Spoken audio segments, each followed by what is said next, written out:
বন্ধু বন্ধু, তোদের একটা গুড নিউজ আছে। ওই যে গত মাসে যেটা লটারি ধরলি না, ওই যে প্রাইভেট কার যে আরন ফাইভটা আসলো না, ওর তো বন্ধু তুই দিচ্ছস। খস কি মামা, আমি বাইক পাইছি মানি, ওটা বাইক দিব কখন? চল বেটা তাড়াতাড়ি নিয়ে আয়, চল বেটা চল। বন্ধু আরো শোন, ওই যে বাইক চালার যে প্রাইভেট কারটা ছিল না, ওই প্রাইভেট কারটা তো বন্ধু পাশের বাড়ির আন্টির ফেলে দিচ্ছে। এটা কি করলি মামা? আমি বাইক দিচ্ছে, ওই প্রাইভেট কার দিচ্ছে, যা বাইক আর মুনা যা। আমার কপালটাই খারাপ বুঝছ মামা, কপালটাই খারাপ, যা বাইক আর মুনা যা। छोटा सा मेरा जहां है। বন্ধু কাম তো একটা হয়ে গেছে। কত যে বাইকটা আছে না যে লটারি ধরে দিচ্ছিলি, কিন্তু বাইকটা তো চুরি হয়ে গেছে। কি আমার বাইক চুরি হয়ে গেছে মানে? কেমনে মামা, বাইক চুরি হলো কেমনে? বন্ধু খালি তোরটা না, ওই যে আন্টির ছেলে যে প্রাইভেট কার দিচ্ছিল না বন্ধু, বন্ধু ওইটাও চুরি হয়ে গেছে। কি আন্টির ছেলের প্রাইভেট কার চুরি হয়ে গেছে?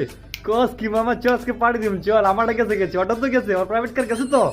আস চ আজকে পার্টি দিম, চল চল তোর আজকে ট্রিট দিব মামা, চল তোর খাওয়া আজকে, চল।